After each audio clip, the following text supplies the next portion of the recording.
people poor, making them dependent, so that you can dominate and control them.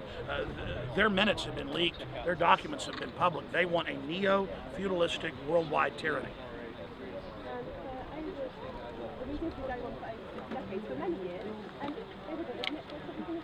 Well, that's right. I mean, even the New York Times 5 years ago said that I was imagining a Bilderberg group member. Let me start over. Just 5 years ago, the New York Times wrote an article saying that Bilderberg didn't exist and that I was insane when I was covering one of their meetings in Virginia. And there was motorcades, Secret Service, people with machine guns, helicopters, just like this. And they said it didn't exist, that I was wandering around in the grounds outside a resort imagining black cars and men in black sunglasses. That's the disdain they have for the American people. And the American people just can't believe they're being lied to at this magnitude, so they go, oh, Alex Jones is crazy. He's walking around in the woods. If the New York Times was here right now, they would say none of this was here, and that we were all schizophrenics imagining. No, I'm not joking. I mean, that's how stupid they think you are. But at least some of the countries we have this year, we have a press attendance. Sure, but the U.S. media may report you had a press tent at an imaginary event. I mean, and I know that's funny because you're outside of it, but see, like Hitler said, the bigger a lie, the more people will believe it. If it's just so over the top and it's coming from authority figures, people in the United States are still to a great extent in the dark about this even existing. Because now if they admit it exists to themselves, it's kind of like mass Stockholm syndrome, you know, where you defend the liar and the abuser. It's mass Stockholm syndrome or learned helplessness or kind of a normalcy bias where they can't admit that it's real because they've been lied to. So no, this isn't real. This isn't happening. There are no secret groups meeting because the media told me that didn't exist. The government loves me. So see, this is about the power structure not wanting the general public to know that there's people above presidents and prime ministers. They want us to think the buck stops there, so if there's a scandal, they can just flush one of those politicians down the toilet, bring a new puppet in, and then let them take all the heat like a shield, and when that's all bent up, the Bilderberg group throws it down, picks up another one. So they wear politicians and political parties like armor. And that way, we never get into the soft pink flesh of the actual corrupt, parasitic power structure. So we're here ripping away their armor and exposing the fact that some of the richest robber barons with really shady past are meeting in secret inside there. So if we expose that there is a shadow government above the governments and that it's a shadow world government, that's their own words. David Rockefeller's talked about that. Then we can begin to identify that they're making the decisions and that it's illegitimate. That's why they always have to deny they exist, because they know they can't win that debate because we have the moral high ground. So this is very important. We're tearing away their veils. We're tearing away. How are we supposed to make a difference here when the police and all that are corrupt and they're protecting them? Okay, this gentleman asked, how can the people that are here today make a difference when they hold us back and act like we're criminals and do all of this and build a fence at taxpayers' expense? The whole world is a stage. All of us players upon it. They are openly playing the part of the bad guys in there, and they're arrogant. When your tax money's paying for a helicopter to fly around as if we're all terrorists, and they're using anti-terror laws against us right now to do this, when the people that funded the Arab Spring, the people that fund Al-Qaeda and run it, planned it right here a few years ago. Google brags at this facility. They run the radical Wahhabists out of Saudi Arabia. They run them when they put them in Libya and Syria to go in there and commit mass murder. And then they use the threat of radical jihadis that they control as a pretext to take everyone's liberty. That's the dialectic. Al-Qaeda is the sword of the New World Order. They created it in 1979. They use it to destabilize countries and take over. They've had the former president of Italy go public. They've had the former head of their Supreme Court go public. They've had the former head of Italy's CIA go public and say that Bilderberg was involved in Operation Gladio, staging bombings all over Europe as a pretext to take political rights away from the population. These people, some of the people attending this, have been involved in planning terror attacks because they stage the terror attacks, blame it on their political enemies. These are terrorists. That's why they're in there protected. These are killers. Everybody's scared of these people. Yeah, but the point I'm trying to make is I've been here for like 24 hours and I've been speaking to the police and some of them just said to me they don't care. How are we supposed to make a difference when the people at the bottom don't like the police don't care? Well, hold on. You're asking how are we supposed to make a difference when the police don't care? The system does psychological tests to find people that don't care and that will follow any order and who enjoy exercising petty power on people. So they don't matter.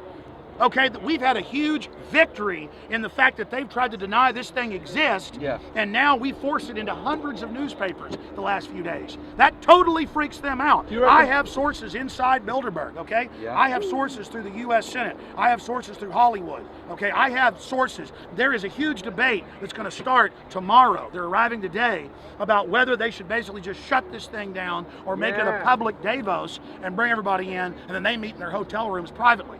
Because Davos is just a public Bilderberg-Meeting, okay? Bilderberg is transforming itself, merging with Google, but basically it's dying. We are exposing the secret room, and people now know what to identify. Bill Gates met with a bunch of top globalists for depopulation, and we had leaks on that just a month ago. We're winning. They're losing. We're identifying their shadow government structure. Just identifying it is victory. So the point that you're making is it doesn't matter about the police yet. It's about the exposure, and that all rest of it will just crumble. That's anyway, right. Yeah? That's right. That's right. Yeah. That's right. If they just put a few security on the road and said anybody that tries to come across will be arrested for trespassing, you could have 20 guys out there day and night. They'd catch anybody that tried. They'd be arrested. Everybody would get scared. Nobody would try to go in there anyways. And then it'd just be, hey, private meetings, stay off private property. But by acting like the Prince of Darkness is meeting in there, because it basically is, it illustrates everything for everyone. Because these are really bad people. I've studied hundreds of members, past and present, that are at this. And I'll say this, Bilderberg is not as evil as it used to be, just because of transparency. They're bringing in a lot of new money, a lot of new people, you know, that get creeping around acting like Count Dracula is not the way to do things. But you've got a lot of royalty and a lot of old robber barons that are really nasty people. And they're in there, and they enjoy all of this as well. They like the mystique. They like the fact.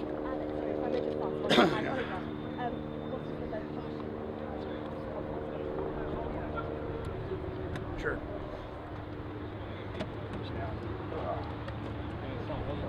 Hey, good. I'm good. You'll always see major global meetings happening right after Bilderberg, and they use it as a steering committee to try to line up the government ministers, the industry people, to get them all on the same page for an agenda to move forward then towards the formal meetings. That's exactly what goes on at Bilderberg.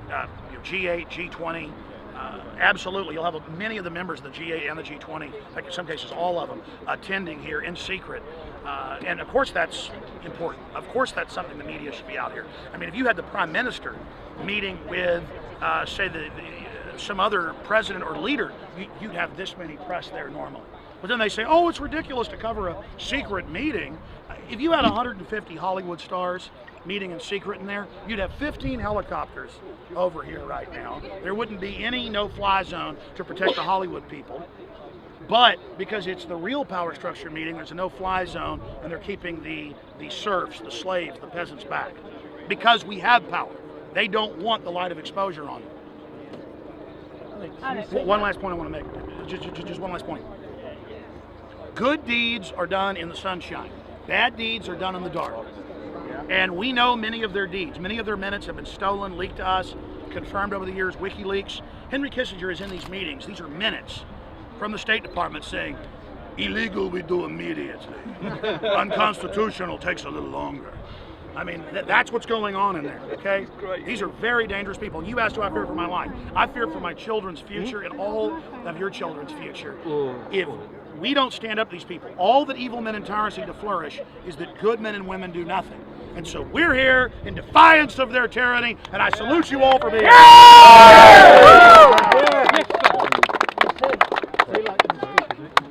Do you think that perhaps tell them, Alex, tell them. And if you strip it away, you might find that actually what's doing there is Not about divide and conquer. It's about coming together for our future of humanity and starting.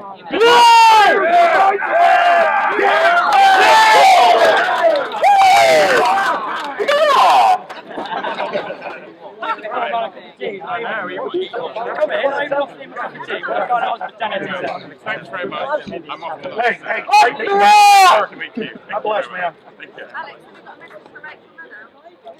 Rachel Maddow! You're a failure. We just let everybody kind of keep breathing and have fun and give them a false reality, or we just kill everybody. The consensus was they're going to kill everybody. And he published it in Wired magazine. Alex, why are they chemtrailing us, Alex? Is it depopulation? Well, it's some giant secret weather modification program. Like that's a real communist trail. On the sky. Snowflake zone today. There is a geoengineering program. They admit it. They just details are classified. Why do you think they're doing this? Depopulation? Good to meet you, buddy. It's going to be on Monday.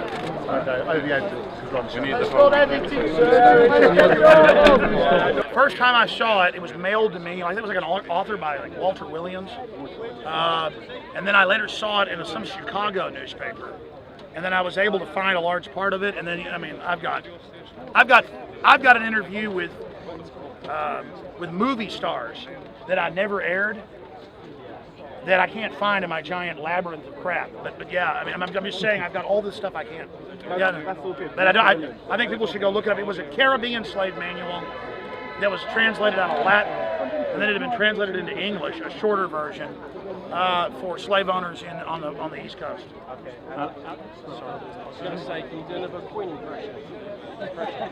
I am your queen, royalty, mount me.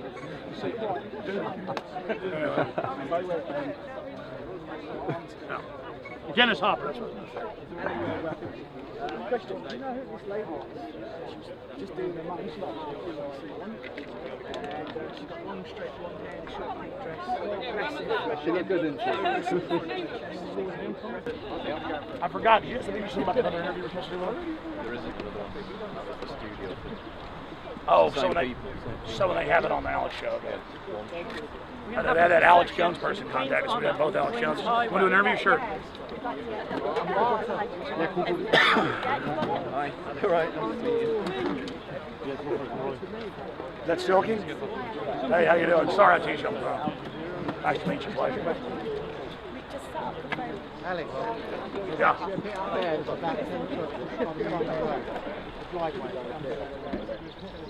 So they do let you over there? Yeah.